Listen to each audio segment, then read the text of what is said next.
These people in the room were strangers to him, and they had families waiting for them back home. Who was he to decide what happened to them? If he was to abuse his powers, then he would be the same as the very people he hated.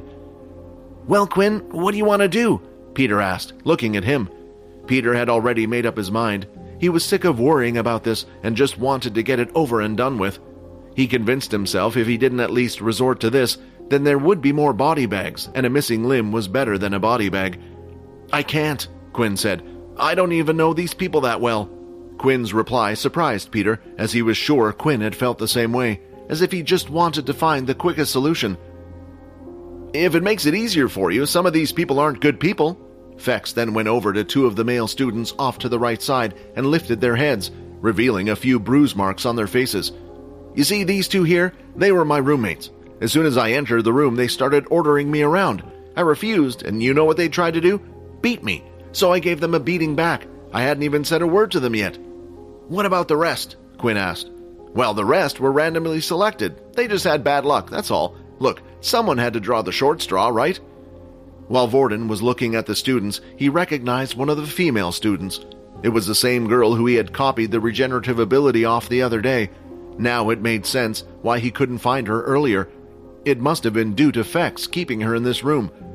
Seeing this, though, gave him an idea. "Quinn, there is something we can do," Vorden said. Vorden explained how when he was coming up with Plan B, he managed to get a list of the first-year students' abilities and what class they belonged to.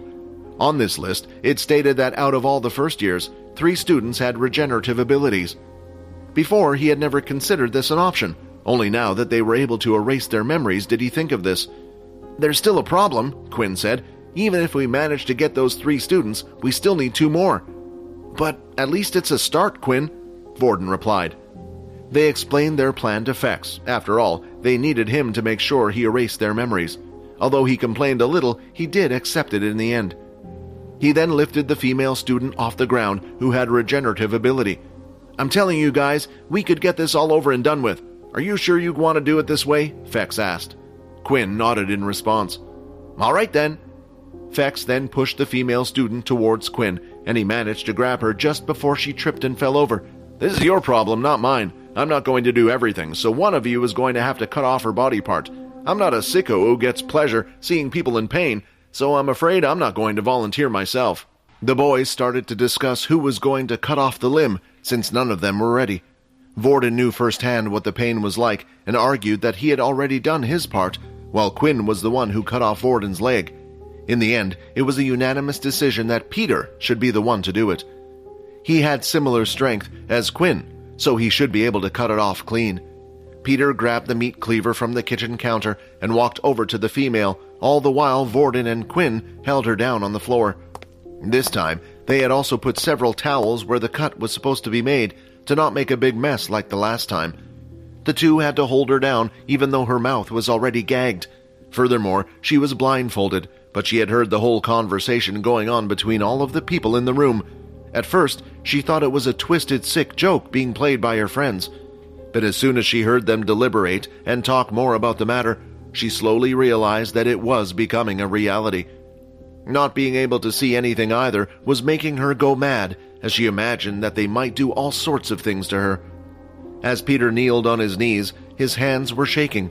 Quinn and Vorden were strong, so now her movements were minimal, but it didn't stop him from seeing the tears rolling down her face just underneath the blindfold. "Come on, Peter," Vorden said. "You're happy enough to eat the damn thing, but you can't cut it off." With those words, Peter closed his eyes and swung the meat cleaver down, but at the last second, he tried pulling it back, causing the meat cleaver to only reach halfway through the bone. Muffled screams were heard as blood started to pour down her leg. "Peter, you made it worse," Quinn said as the two swapped positions. Quinn quickly banged a fist on top of the cleaver, pushing it to completely go through. When the leg was detached, he quickly put it inside a black plastic bag. Using one of the towels, they tied it just above the wound and raised her leg to cause the blood flow to slow down. Eventually, it had healed to a point where it was a stump again. The woman was no longer struggling or screaming. She had just passed out from the fear of everything. "4 more times," Quinn said. "We have to do this 4 more times." While the female's leg was being prepared for Peter to eat, Vorden was busy tending to the girl and clearing up the bloody towels. However, before Peter could eat the leg, Quinn went over and dipped his finger into one of the ends. Blood type A positive. Quinn wanted the O blood type. This way, he would be able to raise his charm stat. He realized that with everything happening around them, they were bound to get caught sooner or later. If that was the case, then one of the most useful skills that he had would be the influence skill. It was why Fex was able to walk around so confidently and didn't have to worry about getting blood. He was confident about his ability to raise the memory of any student regarding that incident ever taking place. It didn't take him much stronger in the battle, but it would in the future. If he could use his influence skill without any worries, then he would also be able to get blood from other students without having to worry about the repercussions. He then licked his finger, and once again the message appeared. A positive blood has been consumed. An additional stat point in strength has been added. Strength 18. Peter wasn't feeling hungry at the moment, so the leg this time didn't look as appetizing as before. He thought that it was because he had seen the girl screaming and crying right before it was cut off. Because of that, he didn't feel like eating it just yet. While the others were waiting for the leg to heal and for Peter to start eating, Quinn went over to the other 6 students who were still on the ground. Inspect. Quinn had used his inspection skill on each of them, and the main thing he was looking for was their blood types. Out of the 6, there were 2 O-negative blood types, 1 AB positive, 1 A positive, and also 2 B positive blood types. While he was here, he might as well increase his stats. The memory of each student would be wiped by Fex anyway, so it would be a waste not to. Quinn then went over to get another knife from the counter and went up to each of the students. He would make a small cut on the bag of the student's calf. He would then dip his finger and take a lick of each one. After taking a drop from each student, Quinn decided to check his new improved stats. Strength 19, Agility 18, Stamina 17, Charm 12. At the moment, these were Quinn's current base stats without wearing any equipment. With the 2 O blood types, Quinn did as he said he would, putting them into his charm stats. While doing all of these tasks, Fex was keeping a close eye on Quinn and couldn't help but come over. "Are you trying to see which one tastes the best?" Fex asked. "If you want, I can get you a glass or something so you can have more." No need, I'm not hungry."